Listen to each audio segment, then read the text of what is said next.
Back on the road again this morning. Ended the last little video. We were talking about we're going to discuss what we feed our cattle, how we manage them, and such as the year goes round. I'd start out by saying we're a grass and hay operation. We graze cows from as early as we can in the spring.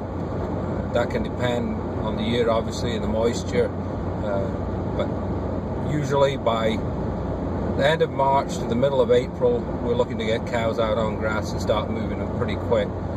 We'll let a group stay on a particular pasture maybe for 2 to 3 days and move them, and keep on top of the grass growing. We have a lot of orchard grass, clovers in our pastures, and if we don't keep on top of that, it'll go to seed, go to head very quickly. So we're moving those cows pretty quick, getting on grass, giving them that first bite and moving them along. And so as the spring progresses and the heat starts to build up a little bit, some of that orchard grass loses its punch and slows down a little bit as we get into the end of June, beginning of July. Now we're starting to see the legumes take over a little bit. The alfalfa and the clovers come into their own. Some of the later season grasses and ryegrasses that we have in our pastures start to take the load a little bit, and we look to try and get some real gains on these calves as we get into later summer and early fall. Usually we'll wean our January or December calves around the first week or two of September, get them usually fence line weaned, and then get them back on pasture, grazing again as a group till the snow flies. We may supplement them a little bit with some oats at that point in time, but we don't typically creep feed.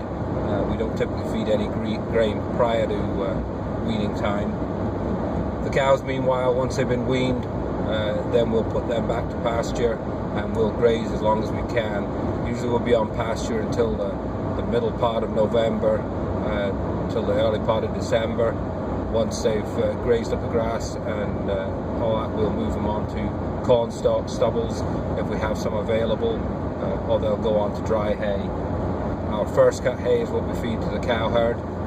We don't split off our 2-year-olds and 3-year-olds from the main herd. From the time those heifers are bred as yearlings, they stay with the herd. We will manage them the same, feed them the same, and let nature do its sort on the ones that can make it in our system and the ones that can't. We don't have a mineral program as such.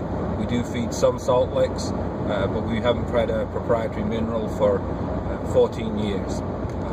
We basically expect the cattle to adapt to the deficiencies that our environment has by making sure that we're feeding them the best quality grass all the time, and feeding them high quality hay, even that's first cut hay.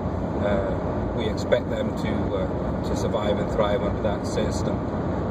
We don't make corn silage unless we find ourselves in a year where we have a drought and we have a serious shortage of hay.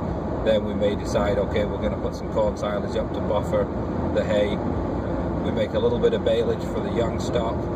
Usually that will be either late second or third cut hay that we'll make as baleage for the bulls to develop them, or for the heifers that we're going to grow out for replacements. So we have a very simple system. I like to let nature take its course as far as deciding what survives and what doesn't.